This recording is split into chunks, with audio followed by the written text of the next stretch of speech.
Okay. That was fine. Now, admittedly, I haven't seen anybody's videos where they discuss problems with the movie, nor have I read anything on Wikipedia or some other website about this movie, but I literally just finished watching the movie, and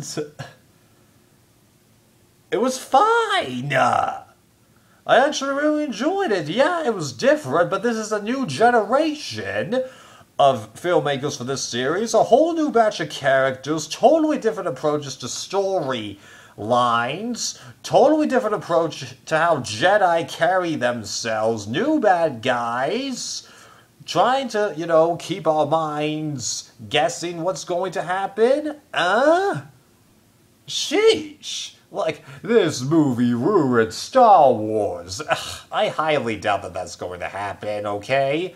Now, I'll admit, I'm going to tell you right now, I'm actually tempted to not rate this movie because this is still just the middle of the story, and with Carrie Fisher's passing, I'm sure that altered plans for how they're going to take care of Rise of Skywalker, because they kept changing their minds backwards and forwards if they were going to still have Leia in the next movie. So, yeah, I'm going to have to see the next one in order to fully cement where this movie takes place in my mind, but I was fine with it. Now, it could be, like with Dark Fate, Terminator Dark Fate, I mean, that my opinions are going to change somewhat after listening to other people talk about it, but just based on this viewing of it, I was fine.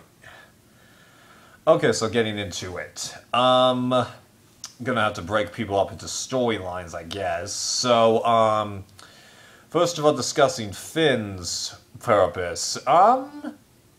Yeah. Doing what he could do in his situation, being the inside, guy, being the mediator between, the scoundrels and smugglers, then also helping out the resistance, and then providing insight into the First Order ways of things. That was nice, but seriously, you know that much about Lord, Scorn? I still can't pronounce this guy's name. Right, you know that much about his vessel, and then you were commissioned to, serve elsewhere? That I honestly do find to be a bit of a stretch. Alright? So that kind of got to me, but yeah, you did what you could with him in that, situation. Although, his interactions with that, short Asian chick and her, sort of like obsession with him, that kind of got to me, because, like, this movie appears to begin a couple of days after the end of the last one, maybe even the day after. They don't entirely make that clear, but it's still real darn close. So, she's heard about him in that amount of time, and then the moment she sees him, she's just, like, awestruck, but then she knocks him out that quickly. And then at the end, she kisses him after a philosophical thing that really is kind of stupid. Huh. Could be that she didn't mean him. It could just be that, that was a friendly kiss on the cheek, but it didn't really seem to be his cheek. So, yeah, that's tough. But other than that, he did what he needed to do. And then expanding Poe's bit, yeah, I really like that we got into more with him, and he demonstrates himself to be the person who resists the typical chain of command, has to be put in his place a little bit, is definitely looking out for everyone, thinking outside of the box, though as it turns out, Leia had a contingency plan. In addition to that, yeah.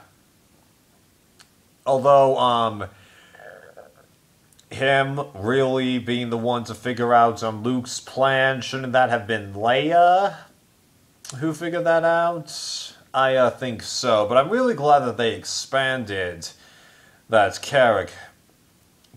So we got another one in the new trio. And like, sure, this new trio is not as great as Han, Luke, and Leia, but even when I first saw The Force Awakens, I got the idea that these three, were just more ordinary heroes that happened to just get the job done. But is that really such a bad thing? Like, if you read the inheritance cycle, isn't that what the character Aragon is like? Someone ordinary that gets thrust into it, becomes powerful dragon, and then gets the job done? I think so. Yeah. Okay, so that takes care of those two. Rey. Well, I'm glad that this movie confirms something that was kind of on my mind, because when I rewatched Force Awakens, I kept going, why are you so concerned to get back to that Tatooine-like planet? Like, what do you honestly have there? Because it's not like you're undead, you're just salvaging that stuff to survive day by day. But then we have that repressed memory of hers, or at least I assumed it to be a repressed memory of a ship taking off of the planet. She's like, come back! Come back! So that kind of implied to me that she was left there. So for what I saw in this movie, that seems to confirm that theory, so that's nice to have that bit there. Then her training with Luke. I do like how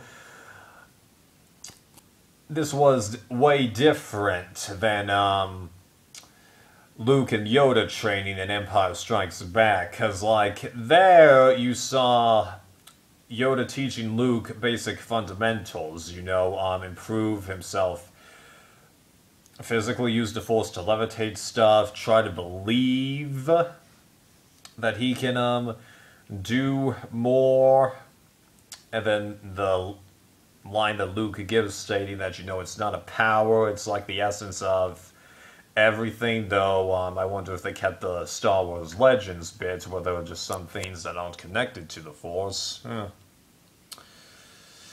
Yeah. So it was different, not so much fundamentals, it's affect this thing, which is nice, because given how at the end of Empire, Luke falls for what I'm pretty sure was Vader's trap to confront him. Here there's no trap, she recognizes that everyone is in danger, she can't stay with Luke anymore, and she goes to confront Kylo Ren and all that business. And I also do like how they were able to use Chewie effectively in here. Sure, he's, just a sidekick who has a little bit of comedic relief with those penguin pigeons, for lack of a better term, but yeah, they were able to use the Falcon effectively in here, and then have her connection with Kylo Ren. That was interesting, but it's kind of random. Because Lord, whatever his name was, claims that he bridged the gap in their minds, but given how that's still active after he's dead, I can't help but feel like that there's something more to it than that. Who knows? Maybe I'm just barking up another random tree, but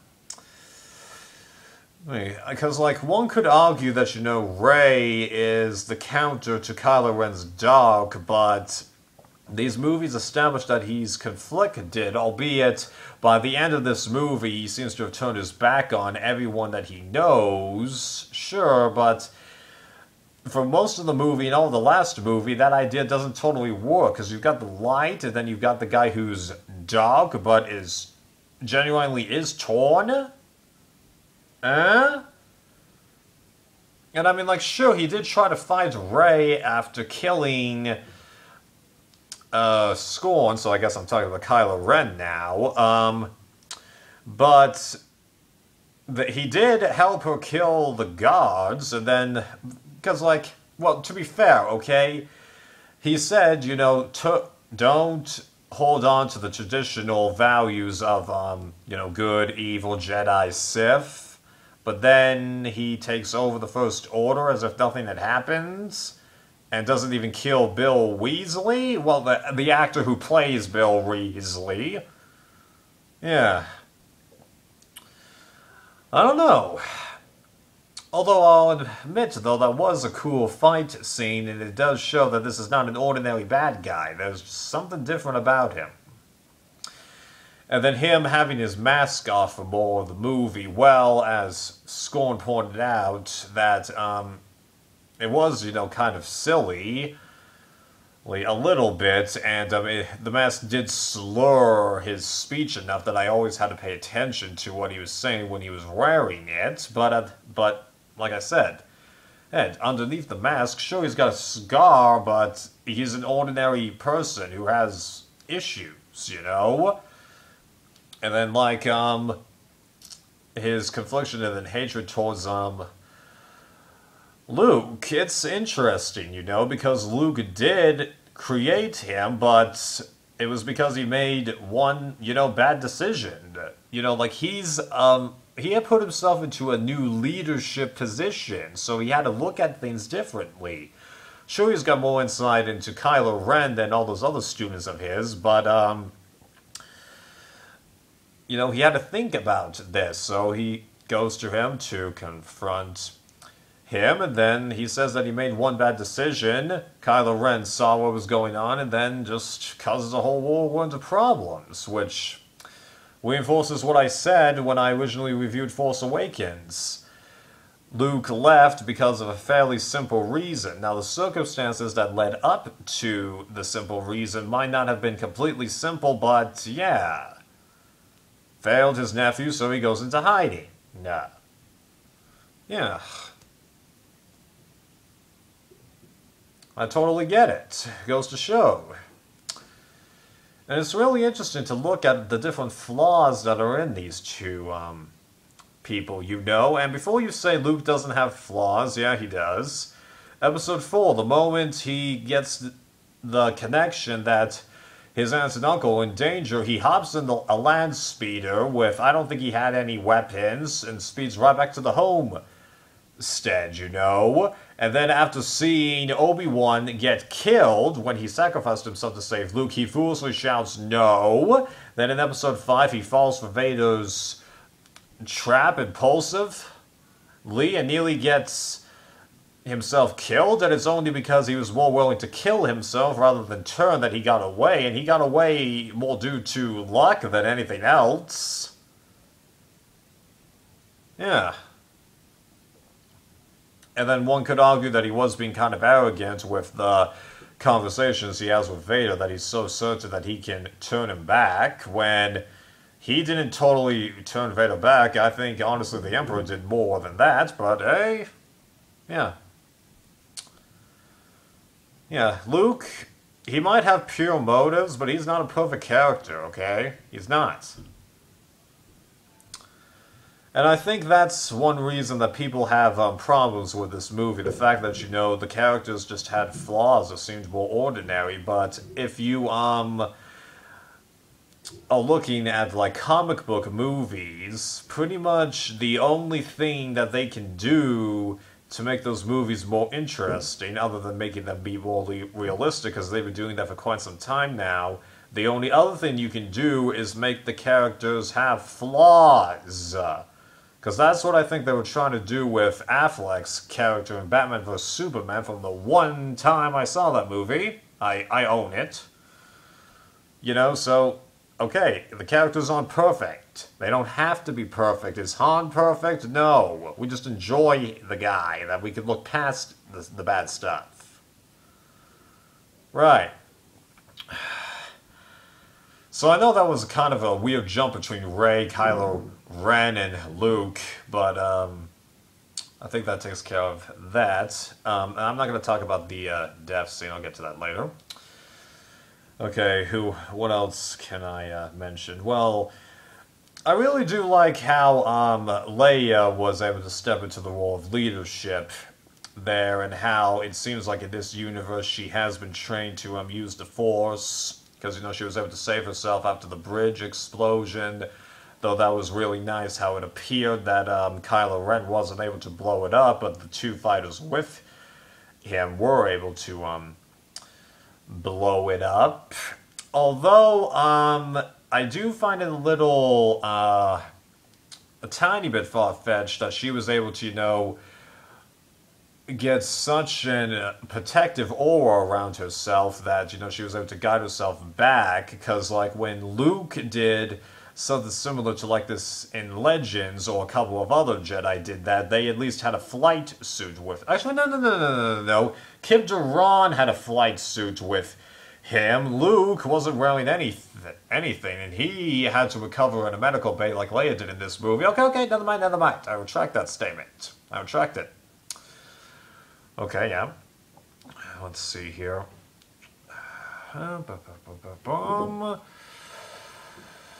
Okay, so I think that takes care of, like, all the main characters. So now, plot thing. I do like how this movie had a little bit of a sense of hopelessness in it throughout it, but it wasn't so much that things were constantly going wrong for everyone, because you got the sense that something would present itself to help everyone out. Because, like, in Empire Strikes Back, that was where things just kept going wrong for, like, everyone.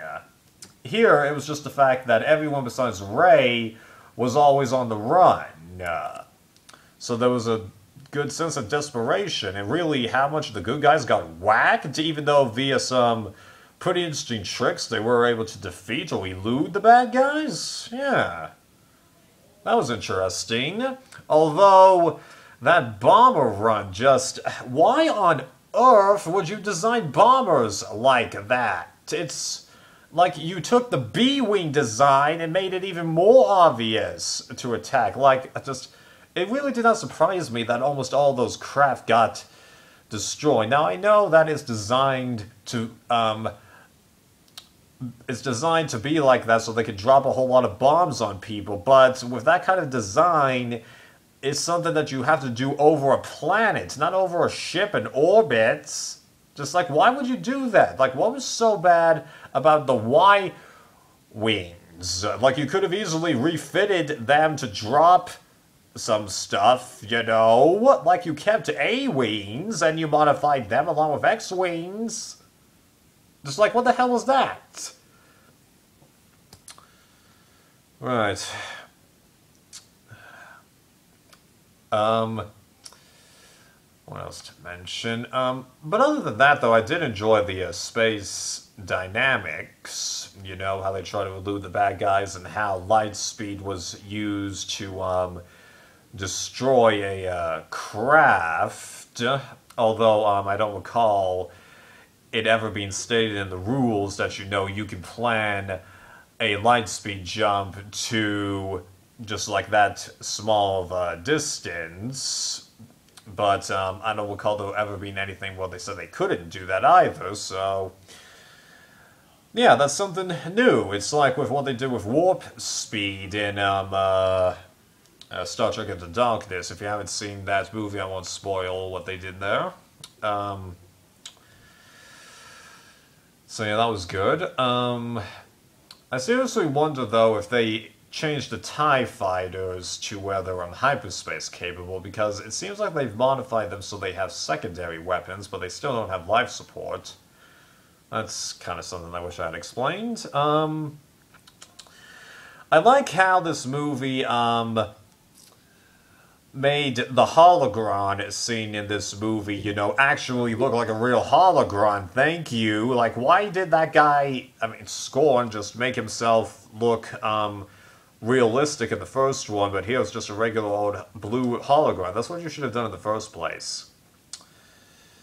Oh yeah, one thing about the bad guys that I forgot to mention. How the heck is Bill Weasley and that female odd stormtrooper still alive? Like they threw that female stormtrooper into the trash compactor, and it's shown that after she dies in the explosion, or at least presumably dies in the explosion, that this person was human all along, not a robot. I thought it was a robot, so yeah, how did they get off? Because I'm pretty sure they were both on the planet. Yeah, that was weird. Okay. So I've mentioned the training, mentioned getting away, being the confrontation between Snoke, Kylo Ren, and Rey. Well, I was right that there was a catch to the Scorn character, but it's that he's really kind of weak. Like, yeah, like, it was that easy to kill him? Like, what? Like, I don't think there was, oh my god, a huge amount of hype, but this is the person that was illustrated to be the bad guy in the First Order, and you kill him without providing any kind of backstory to him? Huh? Like, what up with that?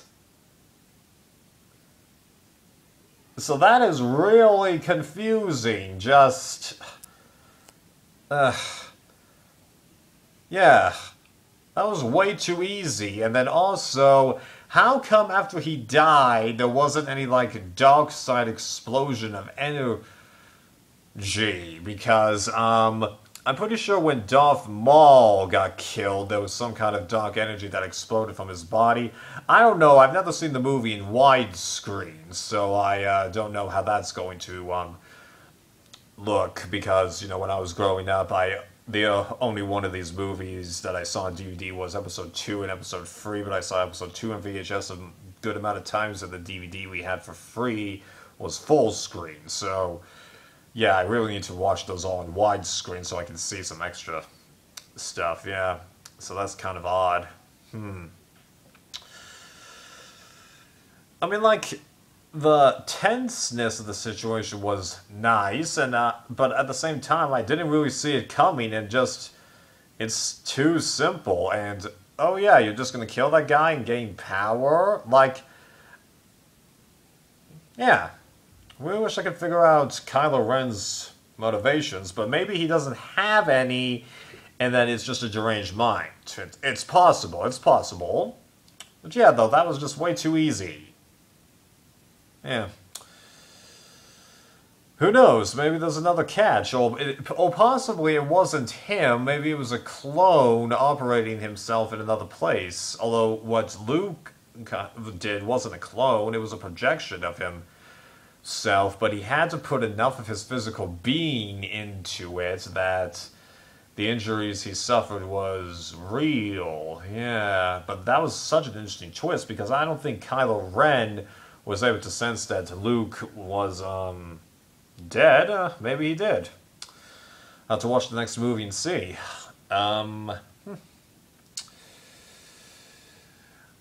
So, mentioning the other half of that death scene, well, at first I thought it was going to be kind of lame when Luke had just walked out there, because I'm like, Kylo Ren doesn't play by typical rules, but then Luke's able to projection of Luke isn't affected by the guns for obvious reasons, so that got Kylo Ren to go down there, and then I could tell that Luke was doomed, but here's kind of the odd thing. I mean, like, I do recall either my dad or my brother telling me that Luke died, but even if they hadn't done that, I think I would have figured it out that he was doomed, but the odd thing is, I'm actually not that bothered by it. Like, I was way more bothered when they killed Han. Granted, that was because I didn't expect it, but that was because when I first saw that movie, I concluded that there was a chance, you know, Han's behavior would work with him, though I was able to tell 2 seconds before it happened that it wouldn't. This, you just knew that it wasn't going to work because we never saw anything that could convince us that Luke, had learned from either Yoda, just Ghost, or Rey trying to convince him to help everyone out. Because I'm like, if he was going to leave, wouldn't they have shown him try and raise his X-Wing again? And why does he have the blue lightsaber? He has a green lightsaber when turning the Jedi and his vision. Well, that's because he never really left. They convinced him, but he stayed, and he fought outside of the box. And he mentions that he's okay with the sacrifice, and I realize, yeah, that's going to, well, at least it should, hurt Kylo Ren's confusion and all that, so, yeah, killing off Luke, I thought that if it was proven to be right, it would be lame, but this wasn't lame, but I agree it's a little anticlimactic, but at the same time, this is the middle chapter. We know that there's going to be another movie, and we knew that there would be 2 movies after The Force Awakens. This isn't the case of the original trilogy where you make 1 movie and then you make 2 more to finish padding it out. This is part 2 of a 3-part story. Right.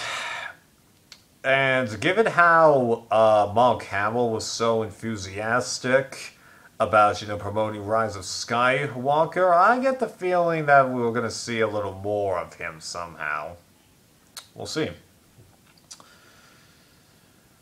Oh, and, this is silly, but why the heck is 3PO suddenly all gold?